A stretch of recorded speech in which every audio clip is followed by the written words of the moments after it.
दुनिया में कुछ कम्युनिटीज हैं जो अपनी मेहनत और बिजनेस की समझ के लिए जानी जाती हैं। तो आज हम बात करने वाले हैं एक ऐसी ही कम्युनिटी की जिनकी कहानी वाकई में कमाल की है। सिर्फ भारत में ही पाटीदार समुदाय की आबादी करीब 30 करोड़ है। अब ये नंबर सुनने में ही कितना बड़ा लगता है ना, पर असली कहानी तो इन नंबर्स के पीछे है। और ये बात तो और भी हैरान करने वाली है कि भारत के कुल बिजनेसमैन में से लगभग 20% इसी एक कम्युनिटी से आते हैं। मतलब हर 5 में से एक। ये आंकड़ा उनकी बिजनेस स्किल्स का एक जबरदस्त सबूत है। अब देखिए, बात यहीं खत्म नहीं होती। जो चीज़ इसे और भी इंटरेस्टिंग बनाती है वो ये है कि इन उद्यमियों में से 70% गुजरात से हैं।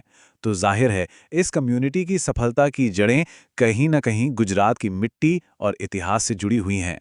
तो सवाल यही उठता है कि आखिर एक कम्युनिटी ने इतना बड़ा ग्लोबल इम्पैक्ट हासिल कैसे कर लिया। इसे समझने के लिए हमें थोड़ा पीछे जाना होगा, मतलब हजारों साल पीछे, उनकी जड़ों को समझने के लिए।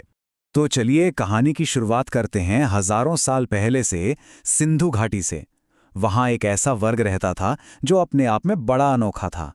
इन्हें कुर्मी क्षत्रिय के नाम से जाना जाता था। मतलब क्षत्रिय यानी योद्धा जो लड़ते थे, और कुर्मी यानी किसान जो जमीन से जुड़े थे। ये एक तरह से तलवार और हल का एक बहुत ही रेयर कॉम्बिनेशन था, और यही उनके कैरेक्टर की नींव बना, हिम्मत और मेहनत।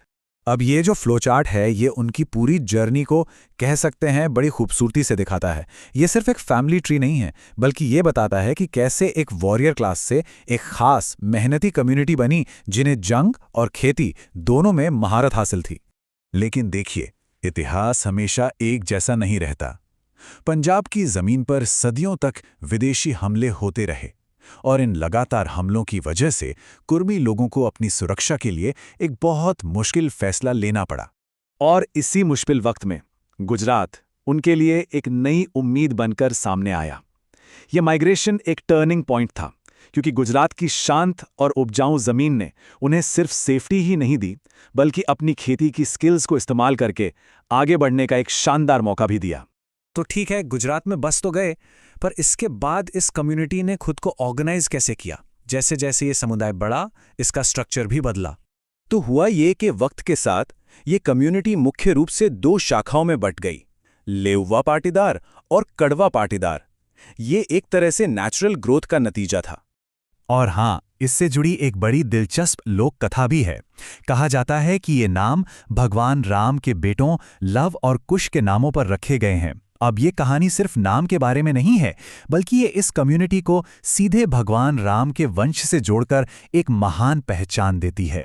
पर देखिए, सिर्फ इतिहास और कल्चरल प्राइड से ही मॉडर्न सक्सेस नहीं मिलती, है ना? असली गेम चेंजर तो एक सोचा समझा स्ट्रैटेजिक फैसला था जो बहुत बाद में लिया गया। तो आखिर वो क्या था? वो कौन सा एक फैसला था जिसने इस कम्युनिटी की पूरी कहानी ही बदल दी? ये एक ऐसी क्रांति थी जो हथियारों से नहीं, बल्कि किताबों और नए विचारों से लड़ी गई थी। ये बात है करीब 18वीं सदी के आखिर की, जब कम्युनिटी के दूरदर्शी लीडर्स को एक बात समझ आ गई कि असली तरक्की जमीन या पैसे से नहीं, बल्कि ज्ञान से होगी। ये उस जमाने के हिसाब से एक बहुत बड़ी सोच थी।